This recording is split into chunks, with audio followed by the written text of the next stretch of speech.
electrical energy by the enzymes there. At this stage, neither do photons exist. This constitutes yet another wall between the television and ourselves.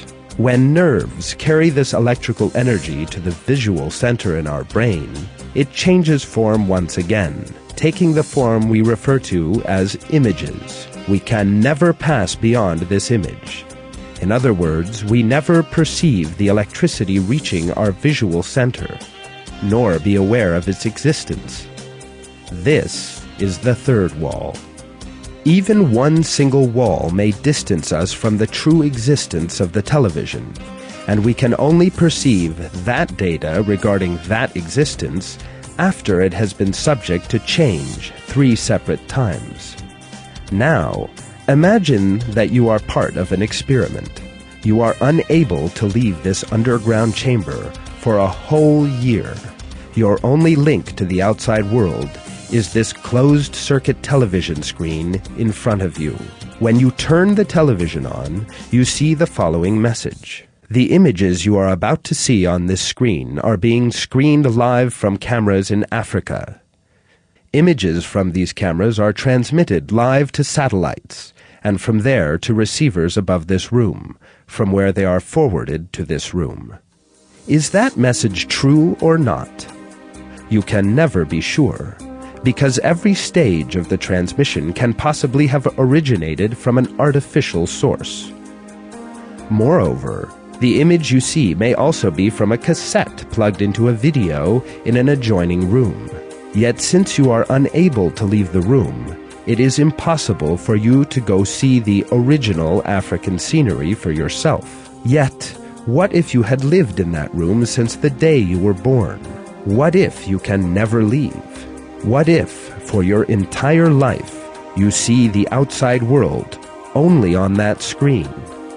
In that case, it is highly unlikely that you would think that there was an original of every image on the screen, because all that was truly there was images on your screen.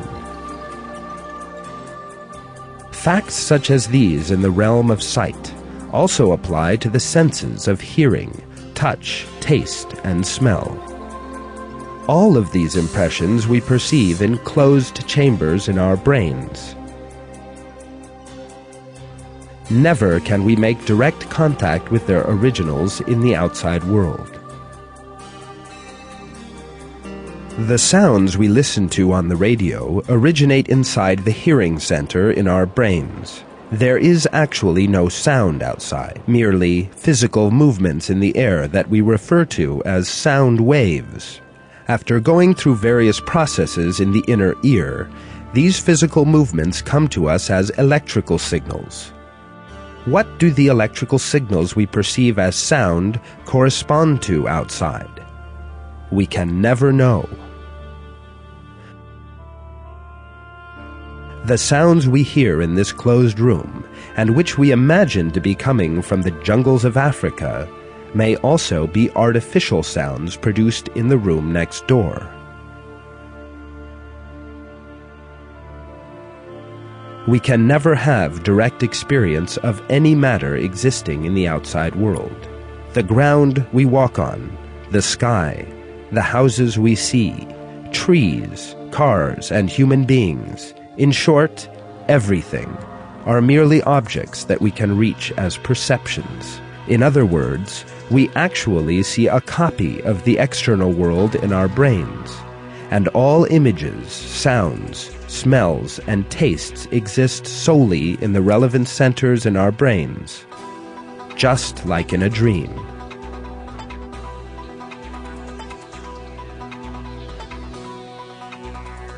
Dreams, imaginary worlds, in which you may sometimes be a knight riding to battle, sometimes a deep-sea diver, and sometimes even have a completely different body. We see, touch, and hear various objects around us when we dream, and perceive their existence in exactly the same way as when we are awake. Yet these are all experienced in our minds, and none are actually real. A dream is an assembly of perceptions resulting from the interpretation of stimuli, reaching the relevant centers in our brains.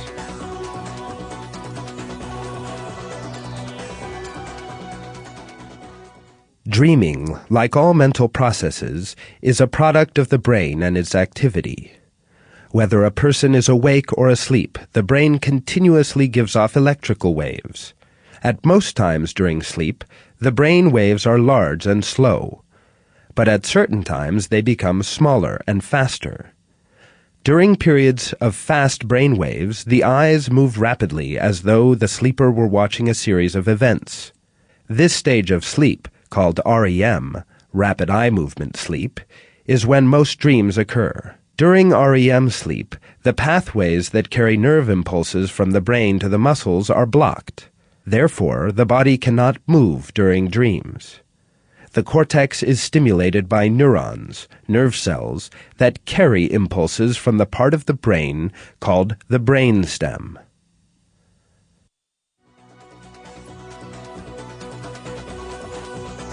And after being made happy or terrified by these perceptions belonging to objects and events that correspond to nothing in the world of reality, we open our eyes and wake.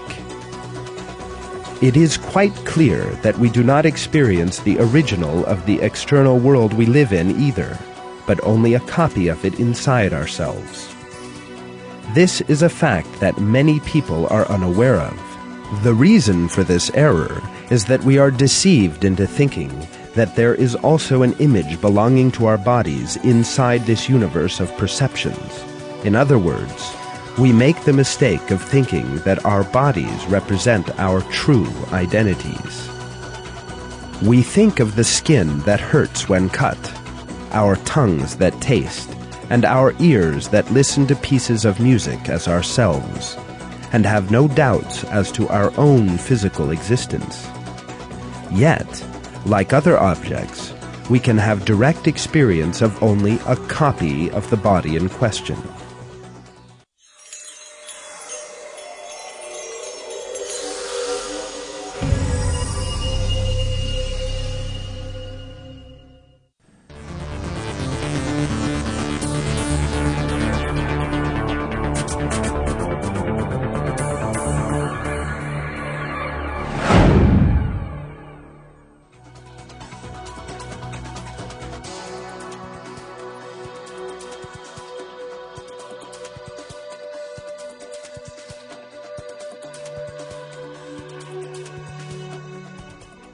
Everything you see when you look around takes place in your visual center. In other words, in a region just a few cubic centimeters in size, towards the back of the brain. Again, your body that you experience solely as a perception, beyond which you can never go, is also there. Let us now consider your physical body outside this perception. You will have to accept the presence of a giant outside the body you see at this moment.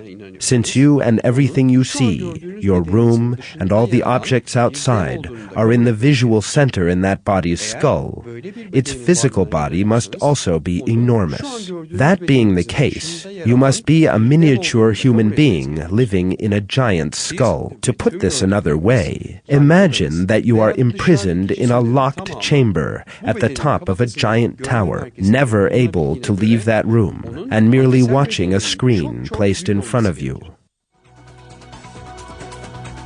In this analogy, the tower is your material body, whose external existence you maintain, while the body that you perceive is only the little man imprisoned at the top of that tower.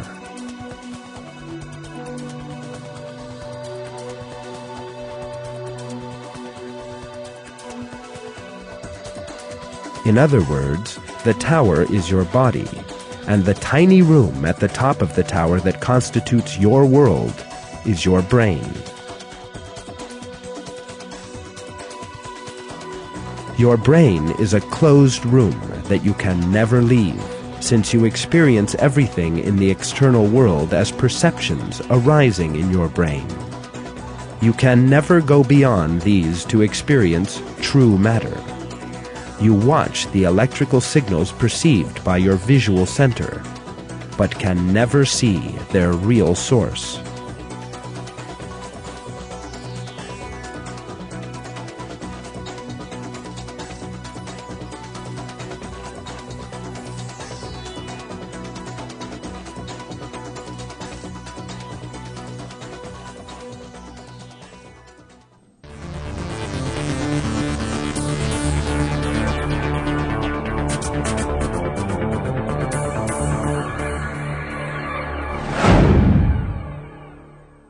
Many people are unable to comprehend that the outside world consists of a totality of perceptions.